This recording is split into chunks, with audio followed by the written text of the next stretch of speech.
good, the bad, and the ugly show.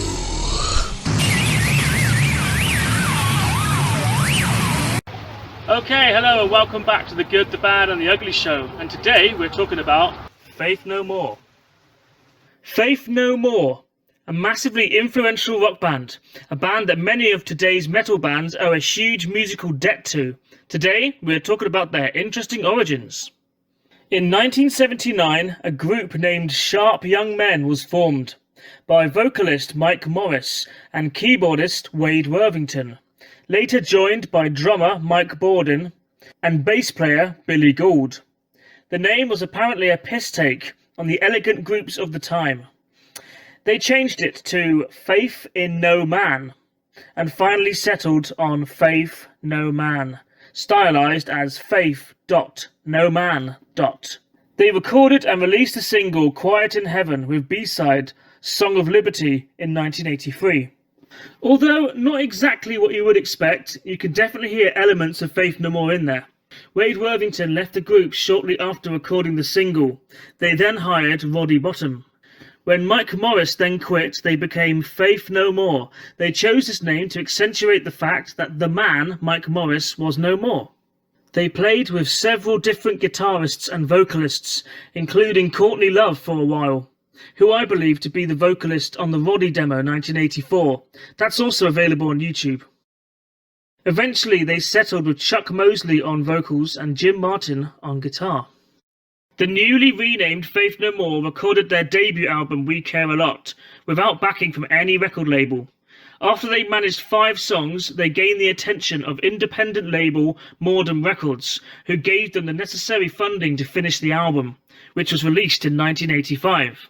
In 1986, the band was signed by Slash Records, connected to Warner Music and London Records, thus ensuring a widespread release of their following albums.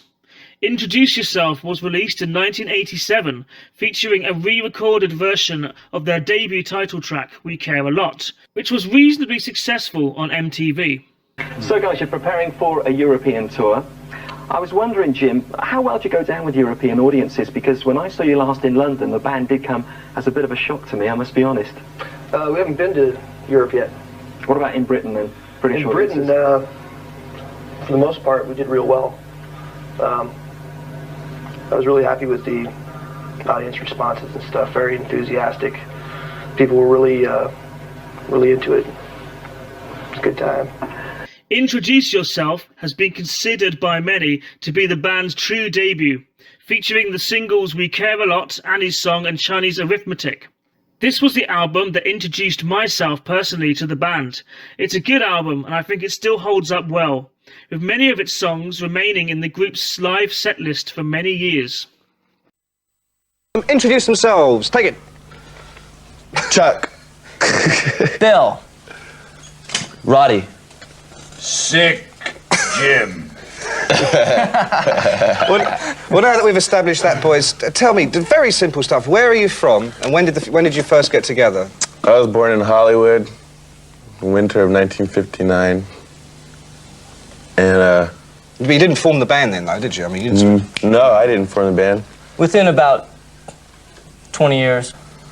And then, After that, yeah. we've been together about 3 years. Oh, I like to get a straight answer from a straight question. I mean, that's my man now. I'm not talking to 3 you. years we've been together. Chuck Mosley's behaviour became increasingly erratic, including punching Billy Gould on stage, falling asleep on stage, and at one point demanding that the group only record completely acoustic songs. So the rest of the band eventually came to an agreement that Chuck Mosley was no more. Fuck you, I'll skate to the beach! And I'll look better getting there! He did, however, go on to front the band Bad Brains for a while, but sadly never recorded anything with them. In 1988, Mike Patton was hired as lead singer and frontman, after Jim Martin had heard a Mr. Bungle demo tape. We tried out about 5 other guys just to see, for comparison. And we picked them. 2 weeks after joining Faith No More, Mike Patton had written all the lyrics for the songs that would make up 1989's The Real Thing, a hugely successful album and the beginning of Faith No More as we know them. And I remember reading in a magazine, wow, they lost their singer. That's a bummer. I used to like them.